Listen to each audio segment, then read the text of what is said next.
Hello friends, कैसे हैं आप लोग। सबको मेरा जय भीम, नमो बुद्धा। बाबा Saheb Ambedkar life and mission. बाद में बाबा साहब का वह भाषण जात का विनाश, एनिहिलेशन ऑफ कास्ट के नाम से पुस्तक के रूप में छापा, जो आज देश दुनिया में खूब चर्चित है। जात का नाश करने वाले मानवतावादियों के लिए यह बहुत महत्वपूर्ण दस्तावेज है। उस किताब के अंग्रेजी संस्करण हाथों हाथ बिक गए और मांग इतनी बढ़ी कि उसका गुजराती, मराठी, पंजाबी, तमिल भाषाओं में भी अनुवाद कर छापा गया। इस घटना से हिंदू धर्म व उसके नेताओं के प्रति बाबा साहब का व्यवहार और अधिक कठोर हो गया।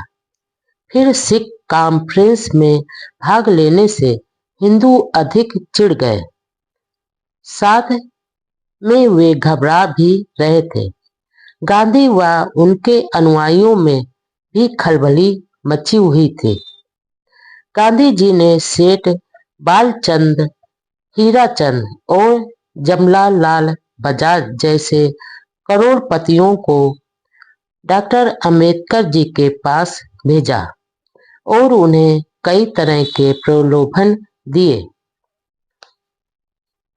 वर्धा में अछूतों ने बाबा साहब का भव्य स्वागत किया। इस पर दोनों सेठों ने कहा कि हम इनके लिए इतना पैसा खर्च करते हैं, लेकिन हमारे साथ ऐसा व्यवहार नहीं करते हैं जिस तरह दिल व उत्साह से ये आपसे मिलते हैं। बाबा साहब ने तुरंत उत्तर दिया, माँ और दाई में जो फर्क है वह मुझ में और आप में है। डॉक्टर अंबेडकर जी हिंदू धर्म के लिए ललकार हैं। गांधी जात का विनाश नाम से प्रकाशित उस पुस्तक का सार स्वयं बाबा साहब जी ने इस प्रकार बताया। जात पात की व्यवस्था ने हिंदू धर्म को बर्बाद कर दिया। यह फैलना तो दूर, पतन की ओर जा रहा है। जब तक जाति वर्ण भेद रहेगा, इसमें शुद्धि आंदोलन चलाना एक मूर्खता होगी।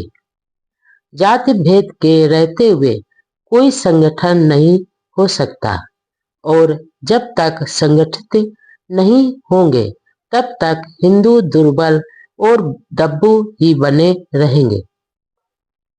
यदि हिंदू धर्म का वर्ण भेद अच्छा प्रजनन है तो इसने किस प्रकार की नस्ल पैदा की है। शारीरिक रूप से हिंदू ठिगुनों व बौनों की जाति है, जिसका ना कद है ना बल।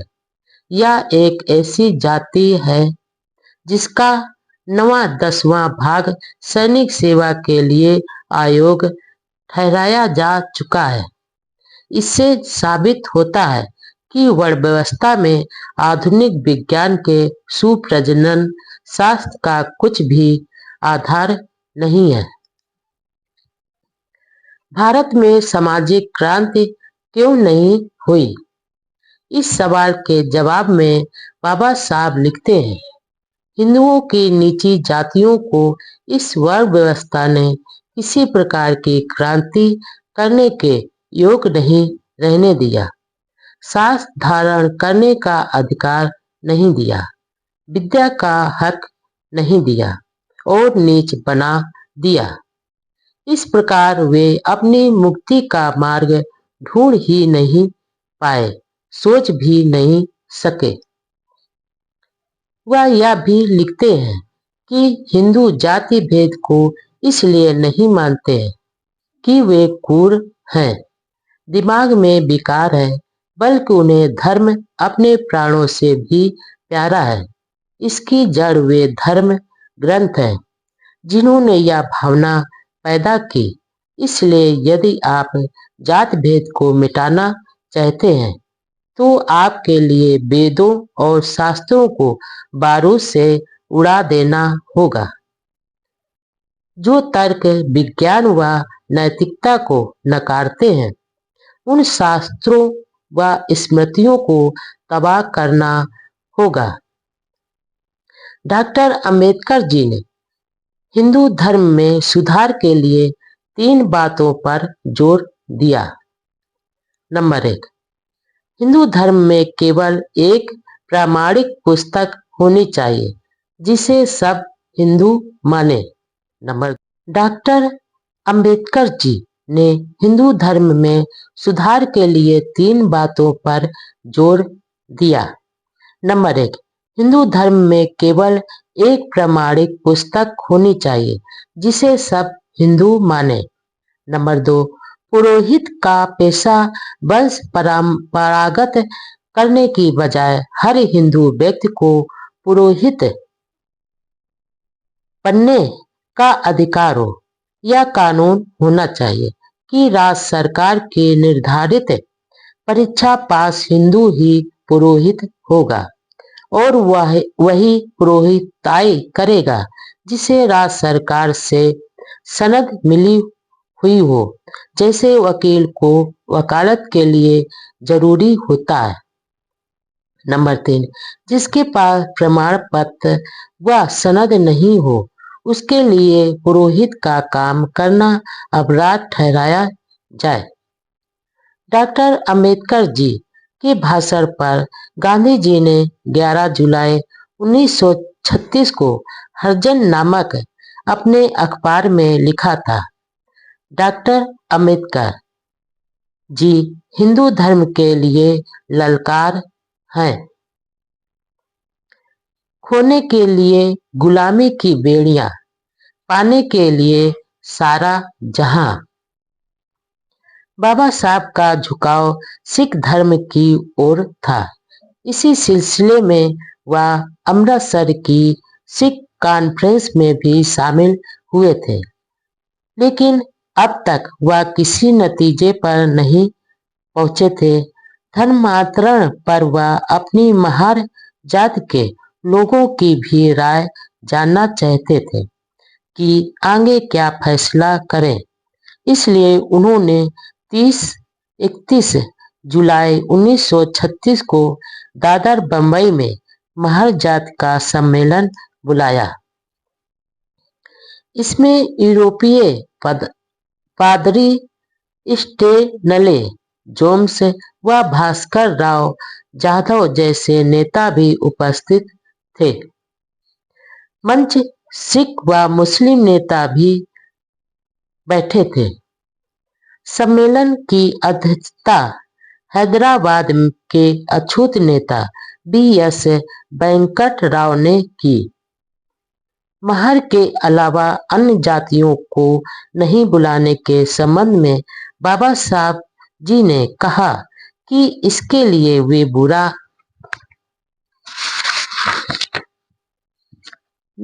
नहीं माने। अन्य जातियां भी ऐसे सम्मेलन कर या जाहिर करें कि उनका समर्थन है। आज भी अनुसूचित जातियों के पढ़े लिखे में आपसी जातीय खींचतान इतनी ज्यादा है तो उस समय अनपढ़ अछूतों की क्या दशा होगी।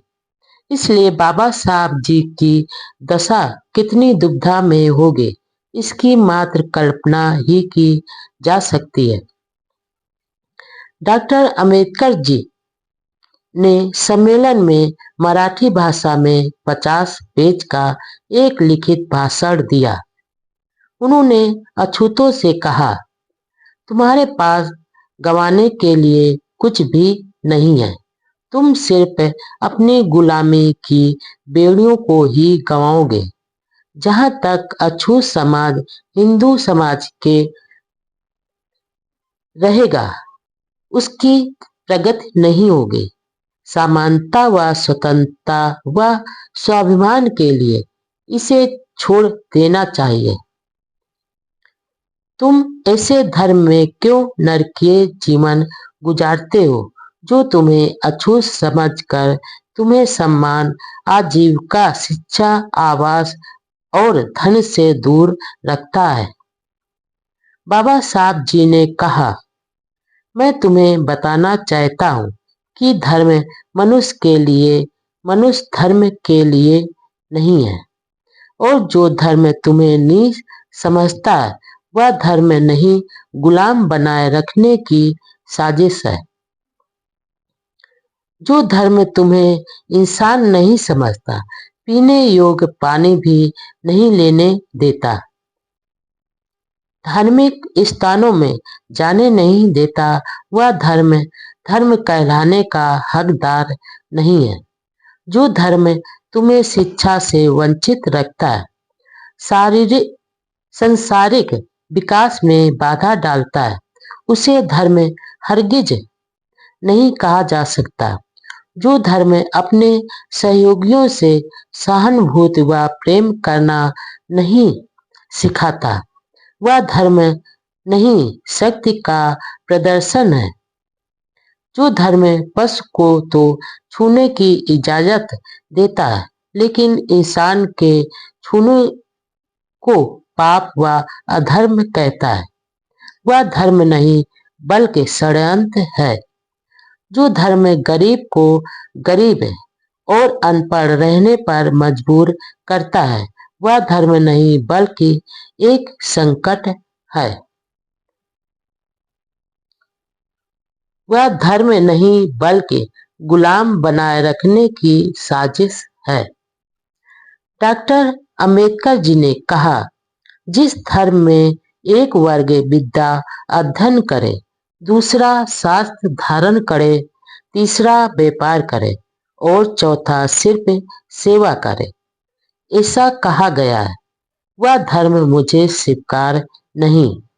जो धर्म एक के हाथ में शस्त्र देकर दूसरे को निशस्त्र कहता है, वह धर्म नहीं बल्कि गुलाम बनाए रखने की साजिश है।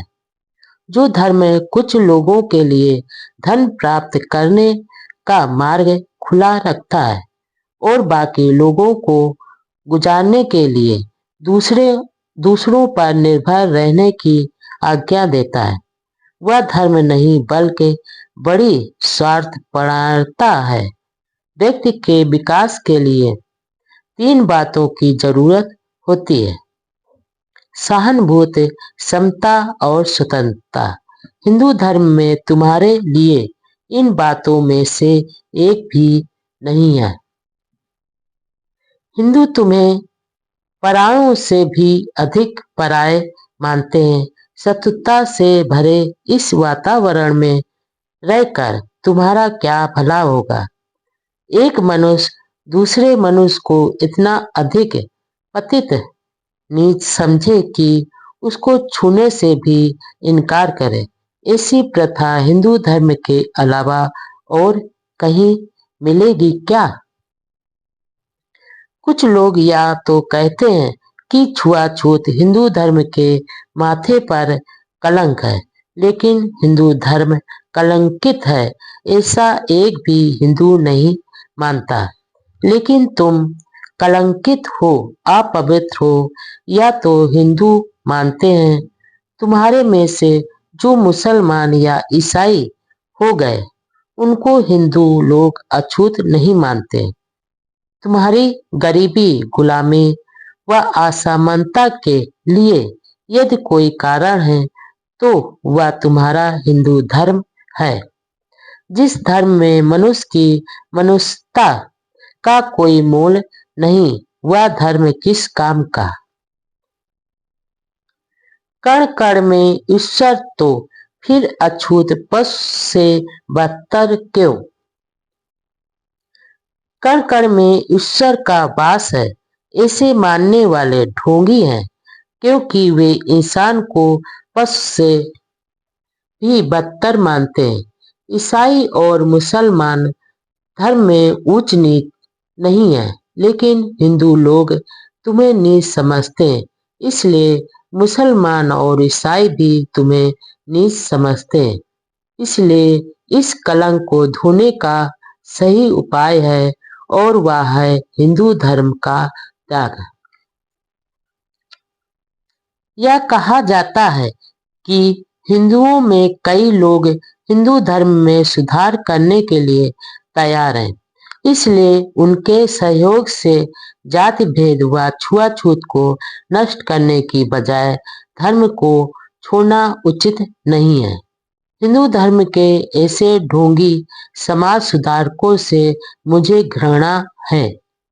अमेरिका में काले निग्रो को श्वेतों की गुलामी से आजाद कराने के लिए वहां के गोरे समाज सुधारकों ने गोरे शोषकों के खिलाफ ही घोर संघर्ष किया।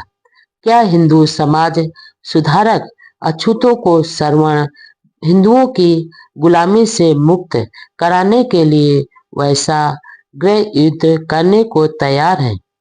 हिंदू धर्म मेरी बुद्धि को जाता जचता नहीं।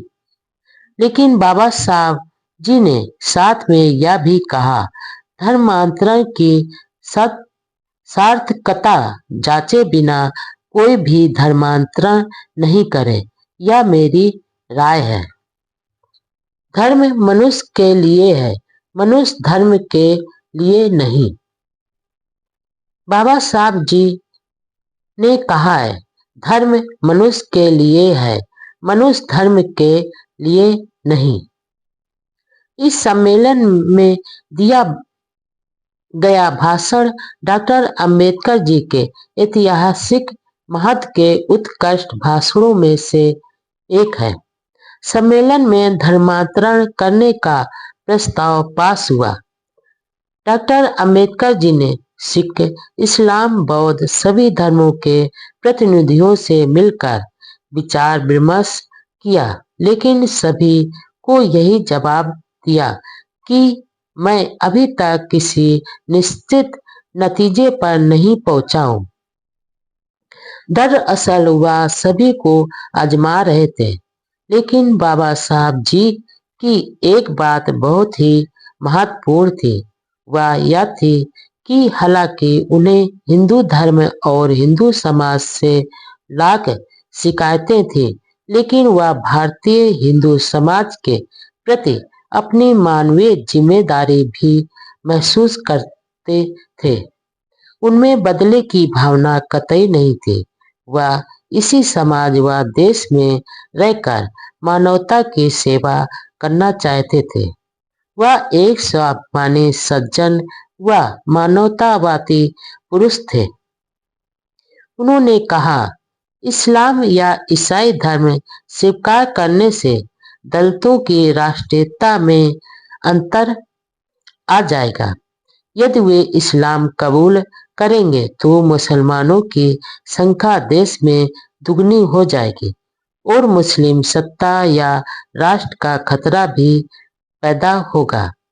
यदि वे ईसाई बनेंगे तो ईसाइयों की संख्या काफी बढ़ जाएगी और इससे भारत में ब्रिटिश सत्ता सुदृढ़ होगी।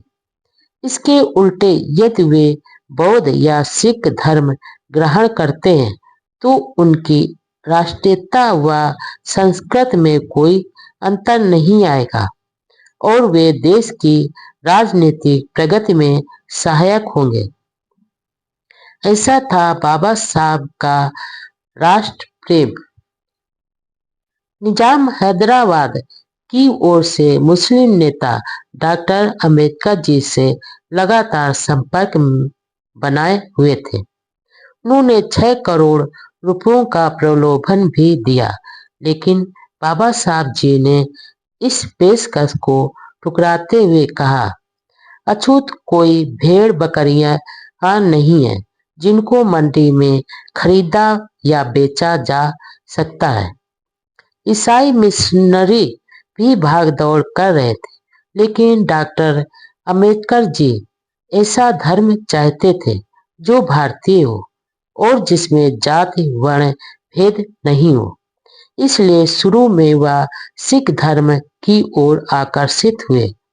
सिख नेताओं से लंबी चर्चाएं भी हुई, लेकिन हाँ नहीं कहा।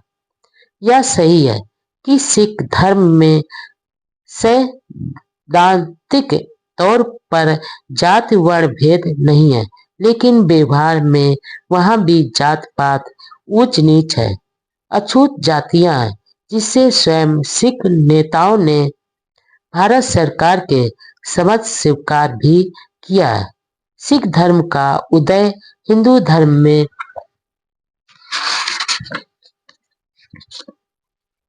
जात पात, ब्राह्मणवाद, ऊंच नीच व अंधविश्वास के खिलाफ विद्रोह के रूप में हुआ था, लेकिन बाद में सिख धर्म खुद इनकी चपेट में आ गया। गांधी वर्ण व्यवस्था के रक्षक थे, डॉक्टर अंबेडकर इसके विनाशक। धर्मांतरण की घोषणा के बाद एक विचित्र बात यह मालूम होती है कि दलित जातियों को अपने अपने धर्म में शामिल करने के लिए अर्थात गले लगाने के लिए सभी धर्म चाहते थे। उनके नेता बार बार डॉक्टर अंबेडकर जी से मिल रहे थे, भविष्य में धर्म परिवर्तित अछूतों के सामाजिक आर्थिक विकास का भरोसा भी दिला रहे थे। एक मुश्त करोड़ों रुपए सहायता राशि देने को भी तैयार थे, लेकिन हिंदू धर्म गुरु व समाज के नेता अछूतों व उनके नेता डॉक्टर अंबेडकर जी को मनाना तो दूर उल्टा गालियां दे रहे थे। कुछ गिने चुने सुधारवादी लोग चिंता जता रहे थे, लेकिन उनका कोई महत्व नहीं आका रहा था। पूरा हिंदू समाज उदासीन व बेफिक्र था। धर्म को बचाने की बजाय डॉक्टर अंबेडकर जी को कोसने में लगा हुआ था। अछूतों का धर्मांतरण के निर्णय से हिंदू नेता परिचित थे, लेकिन वे उदासीन थे। उनमें ऐसी उदासीनता क्यों है, इसके बारे में डॉक्टर अंबेडकर जी ने लिखा, उदासीनता से बढ़कर कोई रोग नहीं हो सकता है और वर्ण व्यवस्था के जाति वर्ण भेद के कारण ये उदासीन है, क्योंकि वर्ण भेद के रहते संगठित हो ही नहीं सकते, सहयोग नहीं कर सकते। कांग्रेस के नेता भी धर्मांतरण के सवाल पर उदासीन ही रहे। उधर हिंदू नेता कांग्रेस नेताओं की आलोचना करते थे। वर्ण व्यवस्था हिंदू धर्म का एक रोग है, जिसके लिए गांधी जी ने डॉक्टर अंबेडकर जी को कहा था, यदि आप वर्ण भेद का विनाश करना चाहते थे तो मैं आपके पक्ष में नहीं हो सकता। यानी गांधी रोग के रक्षक थे और डॉक्टर अंबेडकर जी रोग के विनाशक थे। आखिर गंदगी को गंदगी से कैसे धोया जा सकता है? जात भेद का समर्थन करके छुआछूत का निवारण नहीं किया जा सकता। डॉक्टर अंबेडकर जी द्वारा धर्मांतरण की घोषणा के बाद मैसूर राजा ने घोषणा कर दी कि दरबार के दशहरा महोत्सव में दलित जात के लोग शामिल हो सकेंगे और sir G P Ramaswami Iyer की कोशिशों के बाद त्रिवणकोर रियासत में राज के अधीन सैकड़ों मंदिरों के दरवाजे अछूतों के लिए खुले कर दिए। गांधी जी पहले यंग इंडिया नाम से अखबार निकालते थे, लेकिन पुणे समझौते के बाद इसका नाम हरिजन कर दिया। 10 जून 1936 को एक इटालियन भिक्षु लोकनाथ भी दादर के राजगृह में बाबा साहब से मिले। हिंदू महासभा के प्रवक्ता डॉक्टर मुंजे अपने मित्रों के साथ 10 जून 1936 को बंबई में डॉक्टर अंबेडकर जी से मिले और सिख धर्म अपनाने का आग्रह किया। इस दौरान हिंदू महासभा के नेताओं ने डॉक्टर अंबेडकर जी से हमेशा अलग चलने वाले अछूत नेता एम.सी. राजा को भी भड़काया। राजा ने गांधी व मालवीय को पत्र लिखकर सलाह मांगी। उस समय कांग्रेस के नेता गोविंद बल्लभ पंत ने कहा, हरिजनों को दोनों बातों का लाभ नहीं मिलेगा।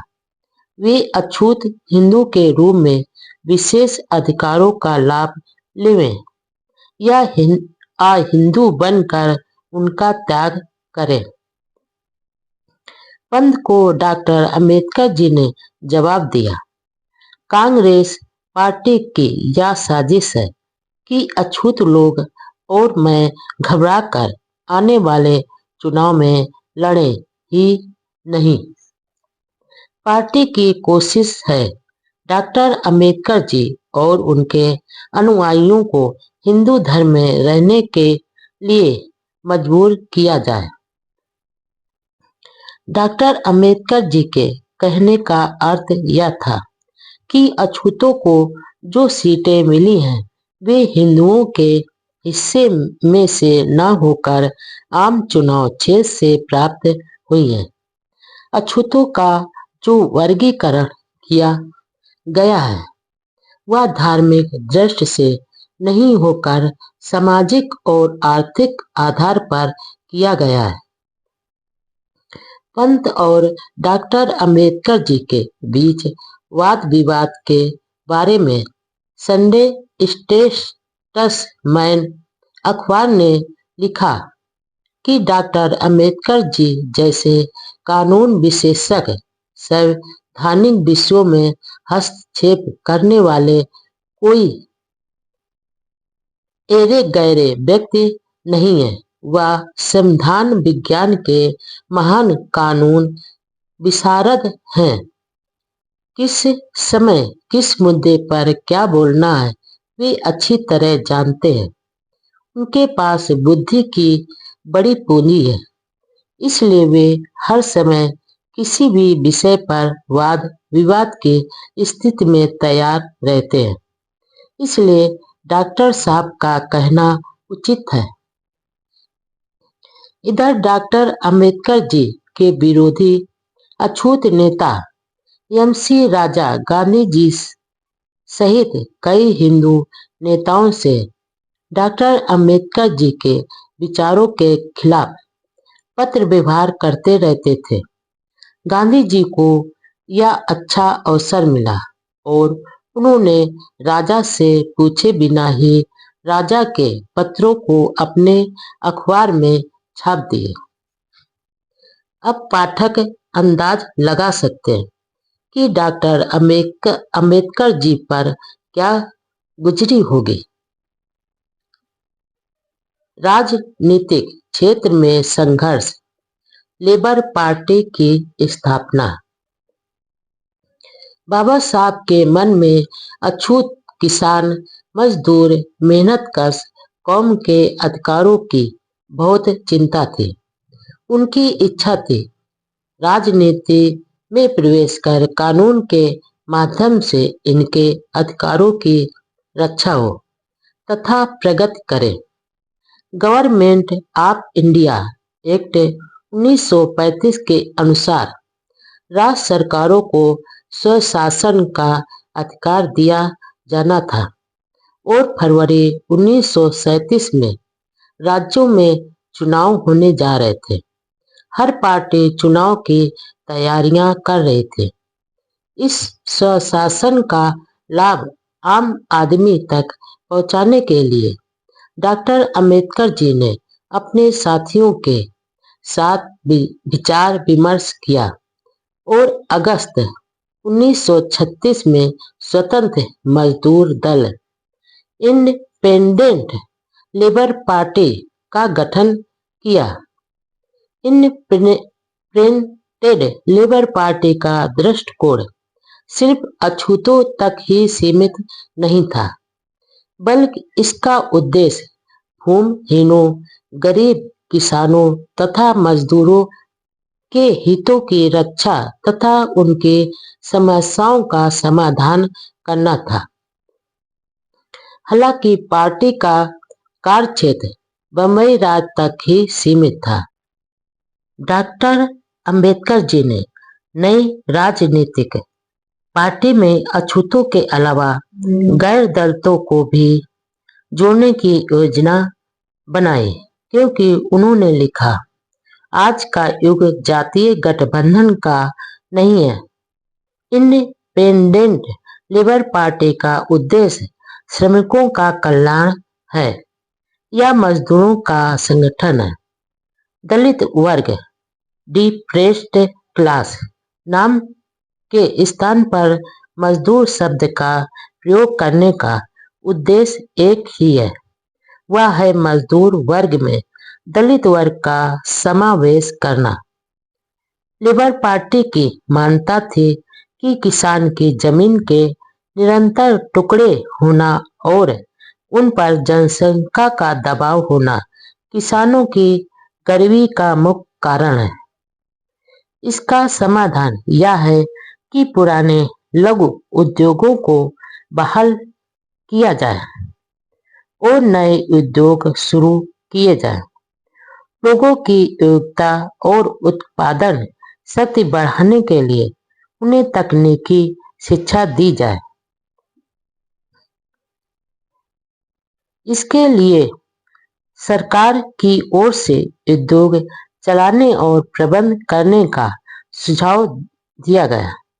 कारखाने के कामगारों के रोजगार तथा कल्याण के लिए बेहतर कानून बनवाना भी पार्टी का एक लक्ष्य था।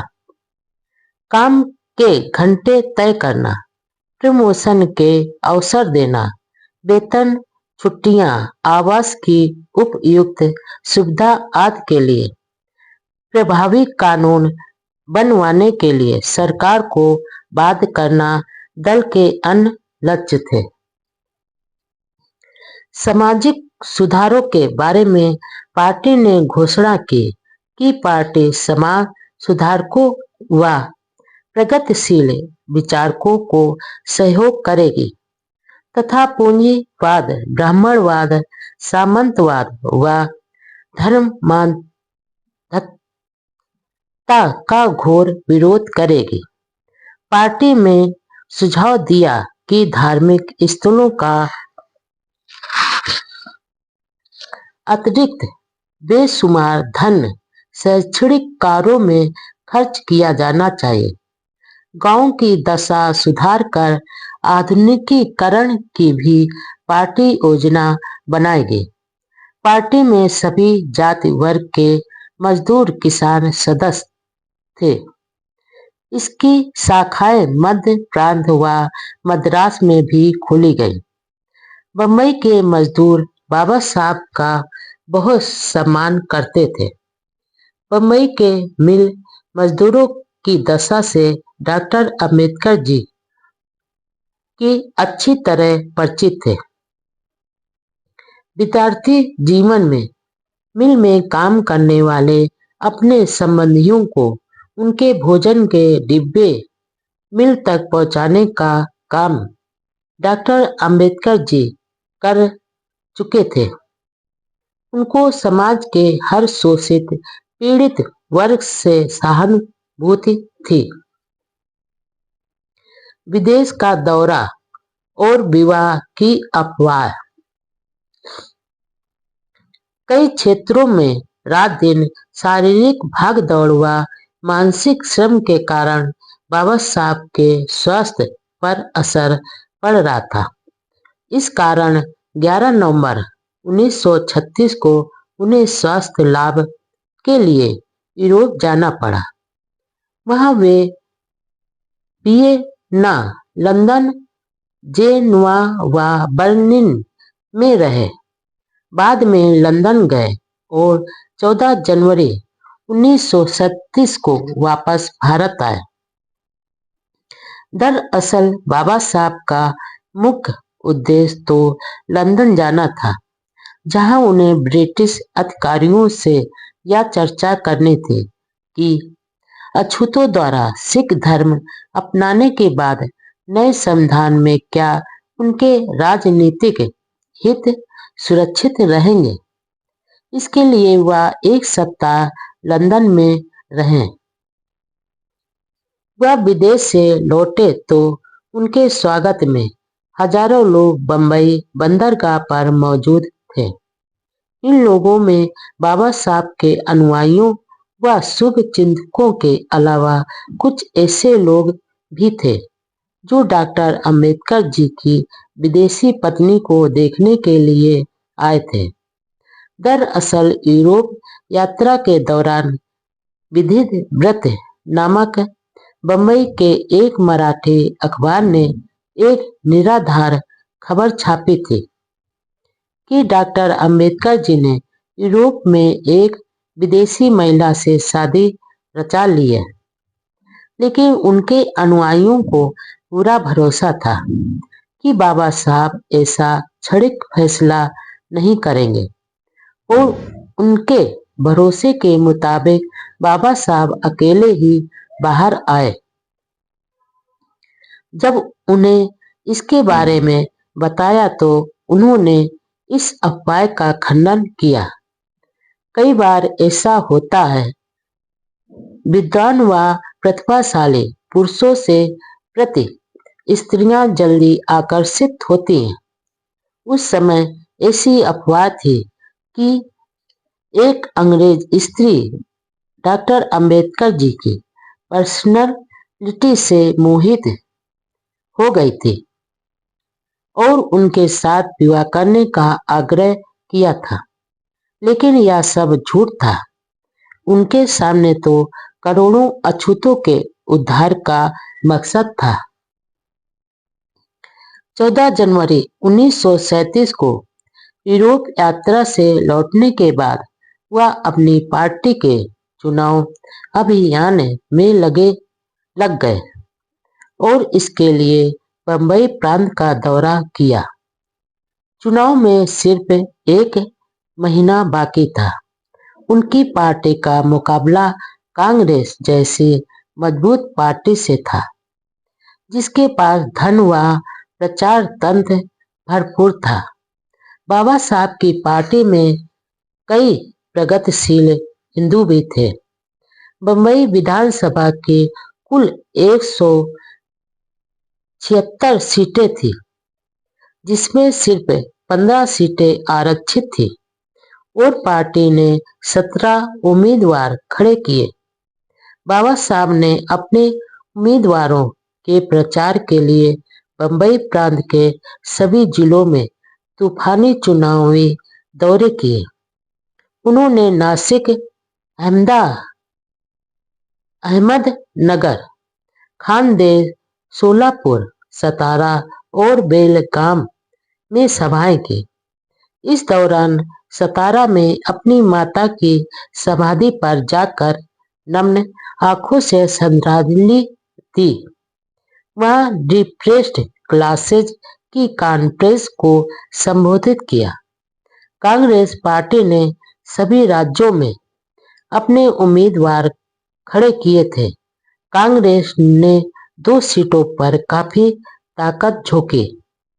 पहली, जहां से बाबा साहब उम्मीदवार थे, और दूसरी एल.बी. भोपटेकर की सीट पर भोपटकर डेमोक्रेटिक स्वराज पार्टी के उम्मीदवार थे और एक समय पक्के कांग्रेसी थे। बाबा साहब ने भोपटेकर के समर्थन में सभा को संबोधित किया, जबकि कांग्रेस ने वो पटकर का कड़ा विरोध किया। उनका लेबर पार्टी के साथ समझौता हुआ था। डॉक्टर अंबेडकर जी के सामने कांग्रेस पार्टी के उम्मीदवार के रूप में प्रसिद्ध क्रिकेटर खिलाड़ी के बालू पालवनकर थे। साथ ही दो अन्य उम्मीदवार देवरुखकर व राजभोज को डॉक्टर अंबेडकर जी के वोट काटने के लिए खड़ा कर दिया। बाबा साहब को हराने के लिए कांग्रेस ने पूरी ताकत झोंक दी। लेबर पार्टी की शानदार जीत, अछूतों में खुशी की लहर। 17 फरवरी 1937 को चुनाव हुआ। इसमें डॉक्टर अंबेडकर जी की लेबर पार्टी के 17 में से 15 उम्मीदवार चुनाव जीत गए। बाबा साहब भारी वोटों से जीते थे और के बालू की पराजय हुई। कांग्रेस की सारी मेहनत पर पानी फिर गया। दलितों के लिए सुरक्षित 15 सीटों में से कांग्रेस केवल 2 सीटें ही जीत सकी थी। इस चुनाव में उन अछूत नेताओं के खिलाफ भी कांग्रेस ने जमकर प्रचार किया जिन्होंने पूना पैक्ट पर हस्ताक्षर किए थे। 17 में से 15 उम्मीदवारों की जीत से महाराष्ट्र के दलितों में खुशी की लहर दौड़ गई। इंडिपेंडेंट लेबर पार्टी की यह शानदार जीत थी। इसी समय एक अन्य सफलता ने भी बाबा साहब व उनके अनुयायियों को खुशियां दिलाई।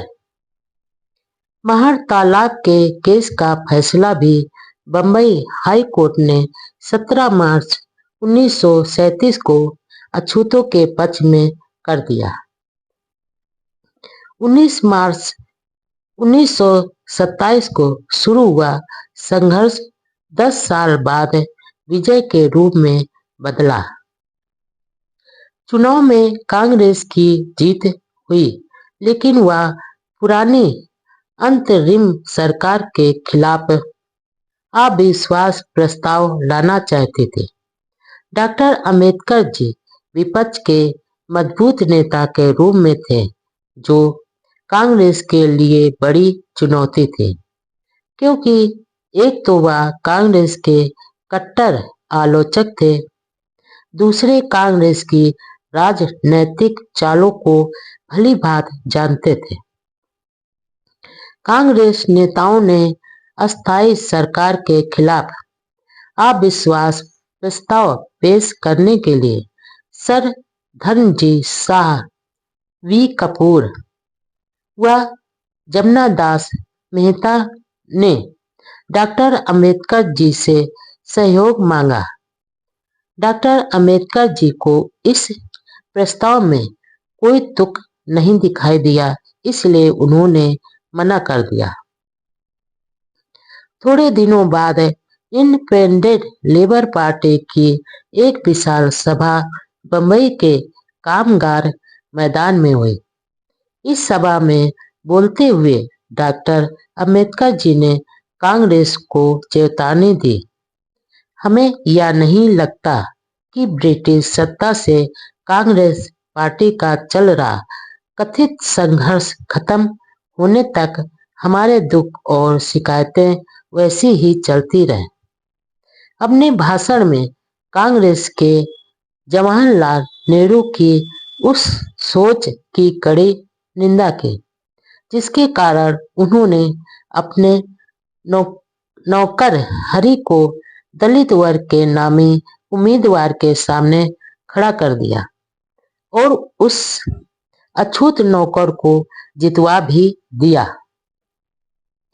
उन्होंने यह भी स्पष्ट किया कि अंतरिम सरकार में उन्होंने मंत्री पद क्यों नहीं स्वीकार किया। उन्होंने बताया कि ऐसे मंत्रिमंडल में मंत्री बनने का क्या औचित्य था। जो अल्प मत में हो और अधिक समय तक चलने वाला नहीं हो। बंबई विधानसभा। डॉक्टर अंबेडकर जी ने हरिजन शब्द का विरोध किया। आखिर कांग्रेस ने सरकार बनाने का फैसला किया। अस्थायी सरकार ने त्याग पत्र दे दिया था। 19 जुलाई 1937 को विधानसभा में चुने गए नए मंत्रिमंडल ने शपथ ग्रहण की, जिसमें एक भी दलित मंत्री नहीं था। अधिकतर ब्राह्मण ही थे। शपथ ग्रहण समारोह में अन्य सदस्यों के विपरीत डॉक्टर अंबेडकर जी ने गीता पंथ हाथ में रखकर शपथ ग्रहण करने से मना कर दिया और अलग सम्मानजनक ढंग से शपथ ग्रहण की। उस समय की विधान सभाओं में बंबई विधानसभा के सदस्य डॉक्टर अंबेडकर जी और जमुना दास मेहता जो विरोध पक्ष में थे, देश भर के श्रेष्ठ विधायकों में गिने गए थे। डॉक्टर अंबेडकर जी पूरी विधानसभा में सबसे अधिक शिक्षित, योग्य व निडर सदस्य थे। कांग्रेस के अधिकतर विधायक नौसिखिए व जानकारियों के अनभिज्ञ थे, जो कांग्रेस कभी ऊंची आवाज में ब्रिटिश सरकार के विरोध में कहती थी कि विधानमंडल में जाना हराम है। जिस पार्टी के लोग ऊंची भाषा में कहते थे कि विधानमंडल में तो डेडे चमार जाएंगे, हम नहीं, वही पार्टी अब ब्रिटिश सत्ता के अधीन मंत्रिमंडल बनाकर सत्ता में थी। विधानसभा में एक बार एक सरकारी बिल में अछूतों के लिए हरिजन शब्द का प्रयोग करने की सिफारिश की गई। उसका विरोध नासिक के दलित नेता बाबा साहब गायकवाड़ और डॉक्टर अंबेडकर जी ने किया। अछूत सदस्यों का बहुमत हरिजन शब्द के खिलाफ होने के बावजूद सवर्ण हिंदुओं के बहुमत के आधार पर हरिजन शब्द उनके मत्थे मढ़ दिया गया। दादा साहब गायकवाड़ का यह तर्क था कि यदि अछूत लोग ईश्वर के जन हैं, तो क्या सवर्ण हिंदू किसी दानव से संबंधित हैं? डॉक्टर अंबेडकर जी ने कहा कि इस समय मैं कोई अच्छा शब्द सुझाने की स्थिति में नहीं हूं। इस पर मिल बैठकर विचार कर लेंगे। लेकिन उनकी कांग्रेस सरकार ने नहीं सुनी। दरअसल बाबा साहब को हरिजन शब्द में पाखंड की बू आती थी। जब डॉक्टर अंबेडकर जी के निवेदन पर ध्यान नहीं दिया, तो उनकी पार्टी के सदस्यों ने विरोध करने के लिए वॉक आउट किया। इस शब्द के प्रयोग पर प्रतिबंध की मांग बाद में भी बार बार उठती रही। आखिर एक अम्बेडकरवादी कार्यकर्ता व रतनलाल कैन के प्रयासों से केंद्र सरकार के गृह मंत्रालय ने 16 अगस्त 1990 के द्वारा हरिजन व गिरिजन शब्द का सरकारी कामकाज में प्रयोग करने पर रोक लगाई। मजदूरों, किसानों के हित, जमींदारी प्रथा के विरोध में विलय। महाराष्ट्र के गांवों में ज्यादातर महार अछूत लोग सरकारी चौकीदारी का काम करते थे, जिसके बदले में उन्हें बतनी जमीन मिली थी, लेकिन उस पर उनका कोई अधिकार नहीं था। जमीन के छोटे टुकड़े होने से उस पर पैदावार नहीं के बराबर होती थी। जबकि सरकारी चौकीदार के रूप में उनके रात दिन गुलामों की तरह काम लिया जाता था। इसलिए डॉक्टर अंबेडकर जी ने इस वतनी जमीन प्रथा को खत्म कर खेत जोतने वालों का भूमि पर अधिकार हो, इस आशय का बिल विधानसभा में पेश किया। लेकिन कांग्रेस सरकार का समर्थन न मिलने के कारण बिल पास नहीं हो सका। इसके बाद कोकण क्षेत्र की खेती प्रथा, जो जमींदारी प्रथा जैसी थी, उसे भी खत्म करने के लिए डॉक्टर अंबेडकर जी ने बिल पेश किया। इसके लिए महाराष्ट्र के कई जिलों में संपर्क कर मजदूर किसानों का मोर्चा काउंसिल हॉल पर ही निकाला। लेकिन कांग्रेस यह कतई नहीं चाहती थी कि डॉक्टर अंबेडकर जी का कोई कार्यक्रम सफल हो। हालांकि दोनों बिल मजदूर किसानों के रोजी रोटी से जुड़े थे, लेकिन कांग्रेस नेताओं को इसकी बिल्कुल चिंता नहीं थी। 31 जुलाई 1937 को डॉक्टर अंबेडकर जी एक मुकदमे के सिलसिले के दुलिया गए। 40 गांव स्टेशन पर उनका जोरदार स्वागत किया गया। डॉक्टर अंबेडकर जी कौन है? डॉक्टर अंबेडकर जी हमारे राजा हैं के नारों से आसमान गूंज उठा। ऐसा सम्मान तो उस राजा को भी नहीं मिला होगा जो राज परिवार में पैदा होने के कारण राजा बना हो। बाबा साहब तो ऐसे राजा थे जो गरीबों, शोषितों व मेहनतकशों के दिलों में राज करते थे। रात को दुलिया के विजयानंद थिएटर में डॉक्टर अंबेडकर जी के सम्मान में एक सभा का आयोजन किया गया। वहां उन्होंने कहा, हमें यह बात अच्छी तरह ध्यान में रखनी चाहिए कि अछूतों के कल्याण के प्रति ध्यान न देने वाले अंग्रेजों की जगह अब सामाजिक जीवन में अत्याचार करने वाले लोगों ने सत्ता पर कब्जा कर लिया है, जो कांग्रेस से हैं। अब सावधान रहने की जरूरत है। हर मंत्रिमंडल में ब्राह्मण नेता हैं, इसमें दलितों के लिए कोई स्थान नहीं है। कांग्रेस पार्टी मंत्रिमंडल द्वारा ब्राह्मणवाद को घुसा रही है। मेहनतकश मजदूरों के चहेते नेता बने डॉक्टर अंबेडकर जी। औद्योगिक विवाद बिल के अनुसार मजदूरों के हड़ताल करने के अधिकार को कुछ परिस्थितियों में अवैध या जुर्म घोषित करने का अधिकार सरकार को मिला हुआ था।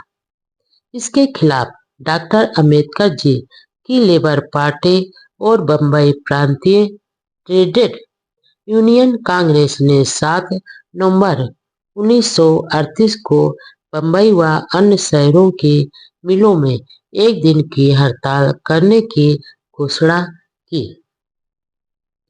सरकारी विरोध के बावजूद हड़ताल सफल रही। डॉक्टर अंबेडकर जी की लीडरशिप में हुई इस सफल हड़ताल के बाद वे मजदूरों के चहेते नेता बन गए। 7 अगस्त 1937 को लेबर पार्टी की साधारण बैठक नागापाड़ा के नेबरहुड हाउस में हुई। डॉक्टर अंबेडकर जी पार्टी के अध्यक्ष व कोषाध्यक्ष चुने गए। बैरिस्टर एम बी समर्थन को महासचिव, चित्रे व उपशाम को सचिव चुना गया। वहां सभा में डॉक्टर अंबेडकर जी ने कहा, यह सच है कि गोलमेज कॉन्फ्रेंस में उन्हें यह मांग पेश करने की नहीं सूझी कि हर मंत्रिमंडल में अछूतों का एक प्रतिनिधि भी जरूर लिया जाना चाहिए।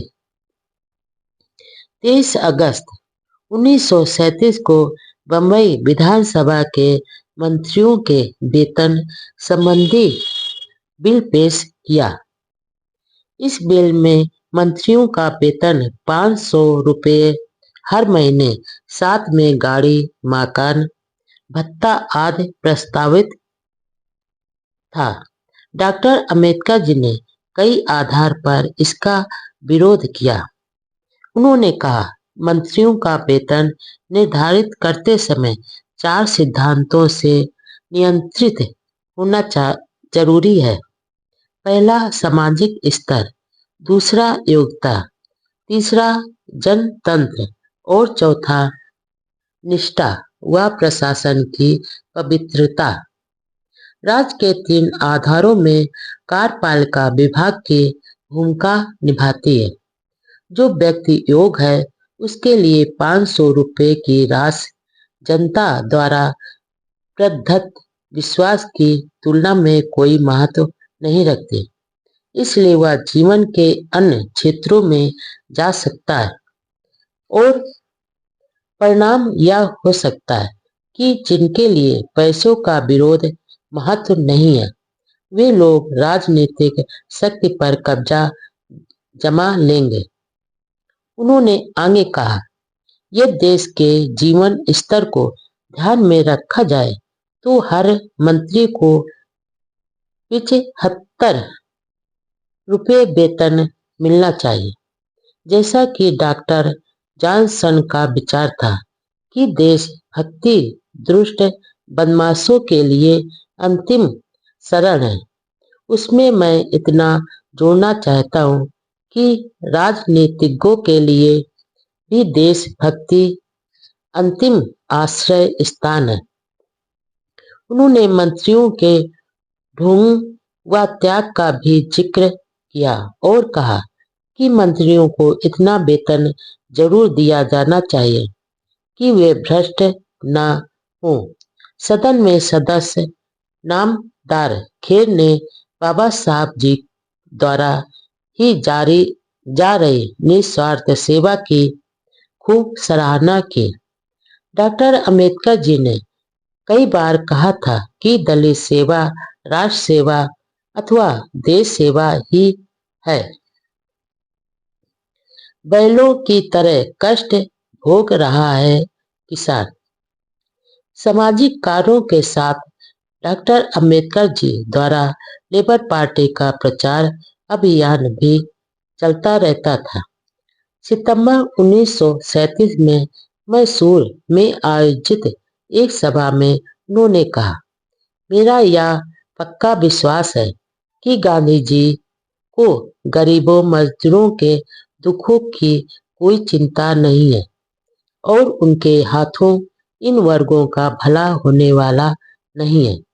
कांग्रेस कोई क्रांतिकारी संस्था नहीं है। यदि ऐसी संस्था होती तो मैं भी कांग्रेस में शामिल जरूर होता। कांग्रेस में तो इतना भी साहस नहीं है कि आम आदमी को आर्थिक व सामाजिक समानता देने के आदर्श की घोषणा कर सके। कांग्रेस तो आम आदमी को वह स्वतंत्र और समय देने का वचन भी नहीं दे सकते जिससे वह स्वयं की इच्छा अनुसार प्रगति कर सके। उन्होंने आगे कहा कि जब तक उत्पादन के साधनों पर थोड़े से लोगों का नियंत्रण अपने स्वार्थ के लिए होगा, तब तक ऐसा संभव नहीं हो सकेगा। गांधीवाद के अनुसार तो किसान हल के आगे जुटे हुए 2 बैलों की तरह तीसरा बैल है जो बैलों की तरह ही कष्ट भोग रहा है। 17 सितंबर 1937 को बम्बई विधानसभा के पूर्ण सत्र में डॉक्टर अंबेडकर जी ने कोंकण क्षेत्र में प्रचलित बेगारी की होती प्रथा को बंद करने के लिए बिल पेश किया। इस प्रथा के अनुसार जब भी रजवाड़ों का मन होता, मेहनतकश मुजारों किसानों को भूमि से हटा दिया जाता था। बाबा साहब ने खेतों पर खेती करने वाले किसानों को मलिकाना अधिकार की मांग की। भारत के इतिहास में यह पहला अवसर था जब विधानसभा में किसानों के हितों के लिए कोई विधायक इस तरह के बिल पेश कर रहे थे। सरकार के किसान विरोधी रवैये के कारण इस बिल पर विधानसभा में विचार नहीं हो सका। मुजारों किसानों से अतिरिक्त काम लिया जाता था, जिसके खिलाफ भी बाबा साहब ने बिल पेश किया। उस समय तो कुछ नहीं हो पाया, लेकिन 1950 को कानून की धारा के अधीन या अपराध घोषित किया गया। बाबा साहब ने दूसरा बिल महार वतन कुप्रथा को बंद करने के लिए पेश किया, जिसके लिए वह 1927 से आंदोलन चला रहे थे। आखिर 1959 में महार वतन की प्रथा बंद हुई। एक उर्दू दैनिक अखबार के संपादक अली बहादुर खान ने प्रसिद्ध मराठी अखबार विधित व्रत के संपादक आर के तटनीस के खिलाफ एक लेख के सिलसिले में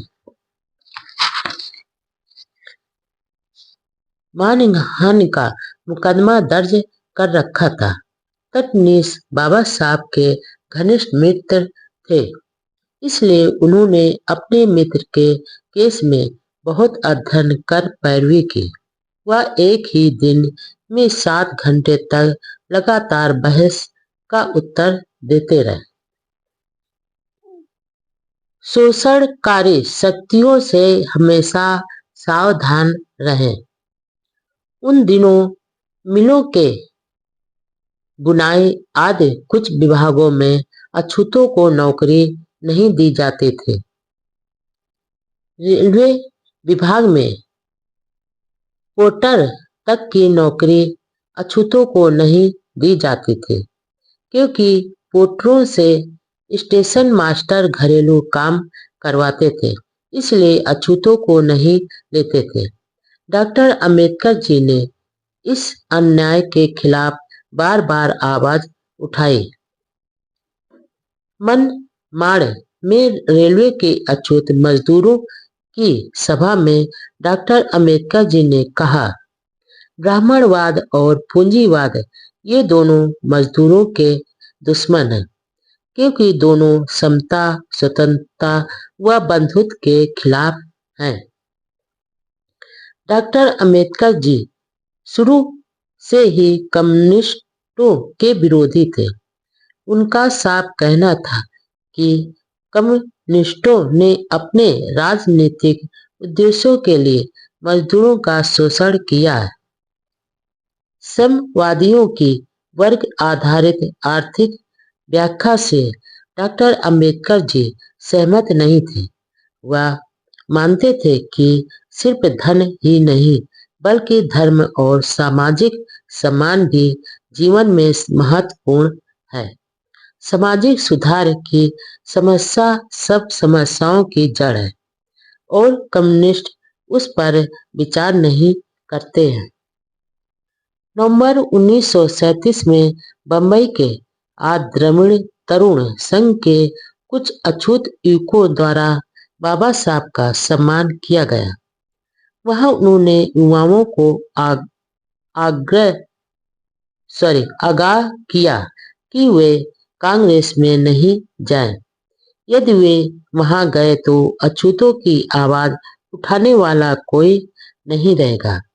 इसी महीने में लेबर पार्टी के नासिक के समर्पित नेता भाऊराव गायकवाड़ का बंबई में सम्मान समारोह आयोजित किया गया। भाऊराव ने बाबा साहब के नेतृत्व में अछूतों के सामाजिक, राजनैतिक व धार्मिक अधिकारों के लिए हर जगह संघर्ष किया। डॉक्टर अंबेडकर जी ने उनकी सेवाओं के लिए बहुत प्रशंसा की। बाबा साहब बहुत कम लोगों की ऐसी तारीफ करते थे। 1 जनवरी 1938 को सोलापुर जिले के दलित समाज के एक सम्मेलन में शामिल हुए। यह सम्मेलन वहां के प्रसिद्ध हिंदू तीर्थ पंढरपुर में आयोजित किया गया। पंढरपुर जाते समय रास्ते में कुर्दवाड़ी स्टेशन पर उनका स्वागत किया गया। वहां से एक खास मोटर में से वे पंढरपुर पहुंचे। रास्ते में करकेव गांव में संत समाज की सभा में भाषण में कहा कि कांग्रेस से हमेशा सावधान रहो, क्योंकि हमारा शोषण, छल और खून चूसने वाले लोगों के साथ कांग्रेस ने समझौता किया है। हमें हमेशा याद रखना चाहिए कि खादी के कपड़े व खादी की टोपी पहनकर ये लोग हमारे कल्याण का ढोंग रच रहे हैं। दोपहर को पंढरपुर पहुंचने पर डाक बंगले तक डॉक्टर अंबेडकर जी को जुलूस के रूप में लाया गया। इस सम्मेलन में लगभग 1000 प्रतिनिधि थे। अपने भाषण में डॉक्टर अंबेडकर जी ने कहा कि इस समय 3 सवाल हमारे सामने हैं। पहला, क्या उनको कभी हिंदू समाज में बराबरी का दर्जा मिल सकेगा? दूसरा सवाल कि क्या हमें राष्ट्रीय संपत्ति में पर्याप्त हिस्सा मिलेगा? और तीसरा सवाल यह है कि हमारे स्वाभिमान और स्वयं की सहायता करने के आत्मनिर्भरता आंदोलन का आगे क्या होगा? पहले सवाल का जवाब यह है कि जब तक जाति व्यवस्था रहेगी तब तक यह संभव नहीं होगा। दूसरे सवाल के जवाब में उन्होंने पूंजीवादियों द्वारा शासित कांग्रेस द्वारा पिछड़ों के साथ किए जा रहे व्यवहार की कड़ी निंदा करते हुए बताया कि जब तक कांग्रेस पूंजीपतियों के हाथ में है तब तक गरीब जनता अपने आर्थिक विकास के लिए वर्तमान सरकार पर विश्वास नहीं कर सकते।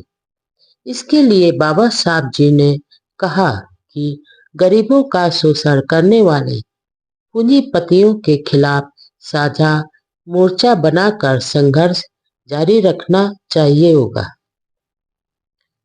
उन्होंने कहा कि हमें यह बात ध्यान में रखनी है कि वे इस कदम द्वारा कुछ भी खोने वाले नहीं हैं, जबकि वे सब कुछ प्राप्त कर सकते हैं। बस उन्हें बलिदान के लिए तैयार रहना होगा।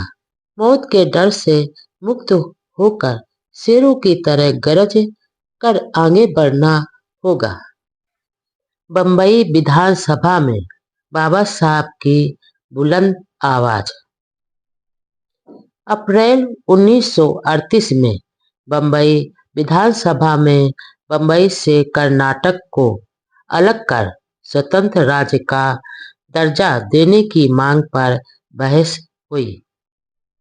बहस में बाबा साहब ने देशभक्ति पूर्ण भाषण दिया, जिसको सभी ने काफी सराहा।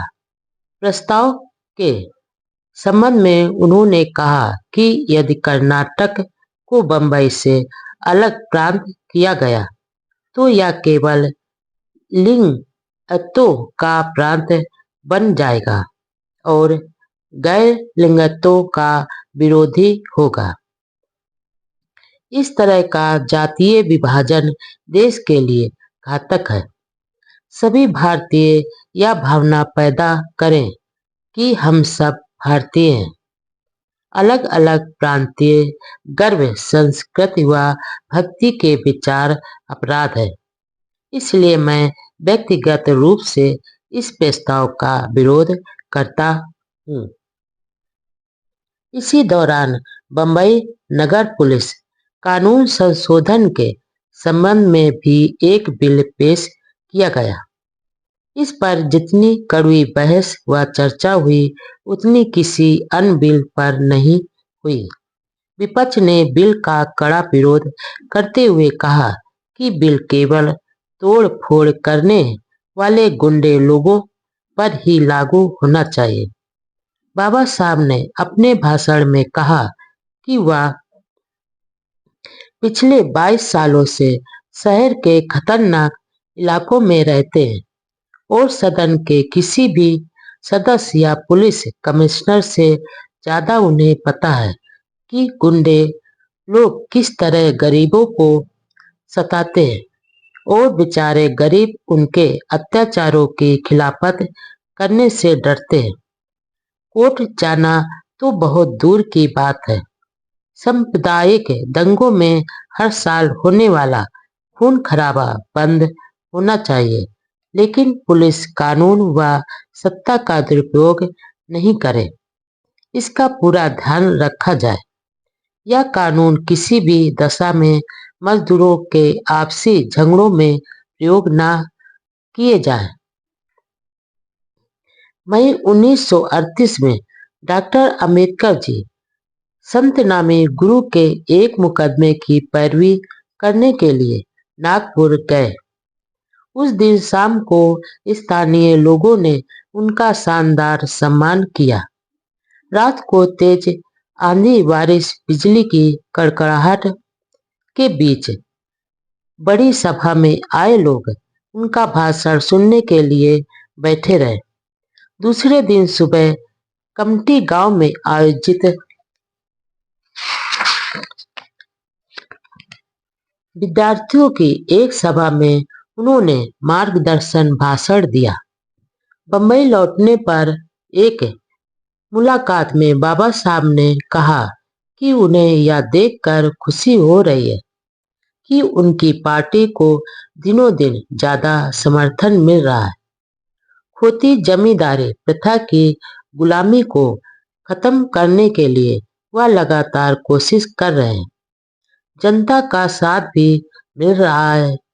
समाजवादियों का व्यवहार देखकर आश्चर्य व्यक्त करते हुए बाबा साहब जी ने कहा कि समाजवादी लंबे समय से जमींदारों व पूंजीपतियों के शोषण के खिलाफ नारे लगा रहे हैं, लेकिन इसके खात्मे के लिए बिल पेश किया तो उनके मुंह पर ताले लग गए।